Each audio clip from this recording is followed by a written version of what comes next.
உயிர்த்தெழுந்த இயேசு கிறிஸ்துவின் வல்லமை ஊழியங்கள் வழங்கும் வசனப் பெட்டகம். இயேசுவே கர்த்தர். இயேசுவையே தேவன் ஆண்டவரும் கிறிஸ்துவுமாக்கினார். இயேசுவே ராஜாதி ராஜா, கர்த்தாதி கர்த்தா.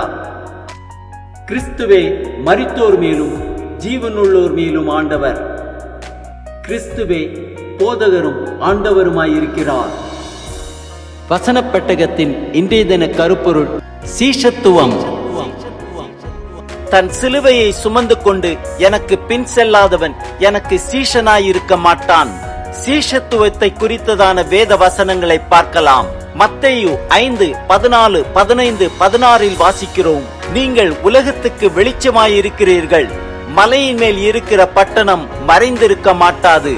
விளக்கை கொளுத்தி மரக்காலால் மூடி வைக்காமல் விளக்கு தண்டின் மேல் வைப்பார்கள். அப்பொழுது அது வீட்டில் உள்ள யாவருக்கும் வெளிச்சம் கொடுக்கும். இவ்விதமாய் மனுஷர் உங்கள் நற்கிரியைகளை கண்டு பரலோகத்தில் இருக்கிற உங்கள் பிதாவை மகிமைப்படுத்தும்படி உங்கள் வெளிச்சம் அவர்கள் முன்பாக பிரகாசிக்க கடவது. மத்தேயு 16:24, 25 வாசிக்கிறோம். அப்பொழுது இயேசு தம்முடைய சீஷர்களை நோக்கி, ஒருவன் என்னை பின்பற்றி வர விரும்பினால் அவன் தன்னைத்தான் வெறுத்து தன் சிலுவையை எடுத்துக்கொண்டு என்னை பின்பற்ற கடவன். தன் ஜீவனை ரட்சிக்க விரும்புகிறவன் அதை இழந்து போவான். என் நிமித்தமாக தன் ஜீவனை இழந்து போகிறவன் அதை கண்டடைவான். மத்தேயு 28:18, 19, 20 வாசிக்கிறோம்.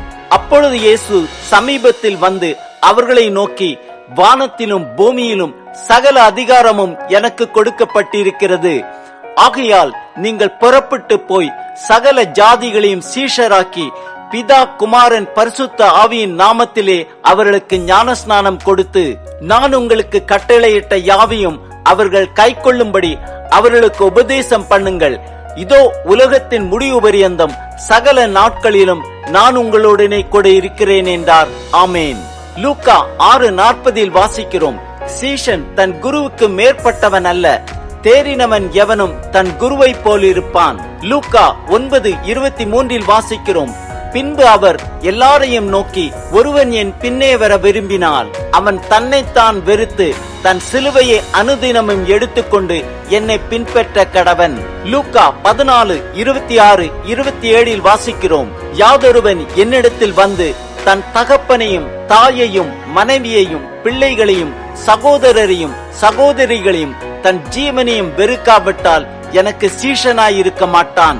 தன் சிலுவையை சுமந்து கொண்டு எனக்கு பின் செல்லாதவன் எனக்கு சீஷனாயிருக்க மாட்டான். அப்படியே உங்களில் எவனாயிலும் தனக்கு உண்டானவைகளை எல்லாம் வெறுத்து விடாவிட்டால் அவன் எனக்கு சீஷனாயிருக்க மாட்டான். யோவான் 8:31, 32 வாசிக்கிறோம். இயேசு தம்மை விசுவாசித்த யூதர்களை நோக்கி, நீங்கள் என் உபதேசத்தில் நிலைத்திருந்தால் மெய்யாகவே என் சீஷராயிருப்பீர்கள். சத்தியத்தையும் அறிவீர்கள், சத்தியம் உங்களை விடுதலையாக்கும் என்றார். யோவான் 13:34, 35 வாசிக்கிறோம். நீங்கள் ஒருவரில் ஒருவர் அன்பாயிருங்கள். நான் உங்களில் அன்பாயிருந்தது போல நீங்களும் ஒருவரில் ஒருவர் அன்பாயிருங்கள் என்கிற புதிதான கட்டளையை உங்களுக்கு கொடுக்கிறேன். நீங்கள் ஒருவரில் ஒருவர் அன்புள்ளவர்களாய் இருந்தால் அதனால் நீங்கள் என்னுடைய சீஷர்கள் என்று எல்லாரும் அறிந்து கொள்வார்கள் என்றார். யோவான் 15:8 வாசிக்கிறோம். நீங்கள் மிகுந்த கனிகளை கொடுப்பதனால் என் பிதா மகிமைப்படுவார், எனக்கும் சீஷராயிருப்பீர்கள். அப்போஸ்தலர் 2:42 வாசிக்கிறோம்.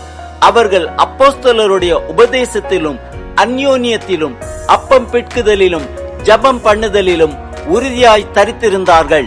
2 தீமோத்தேயு 2:2 வாசிக்கிறோம்.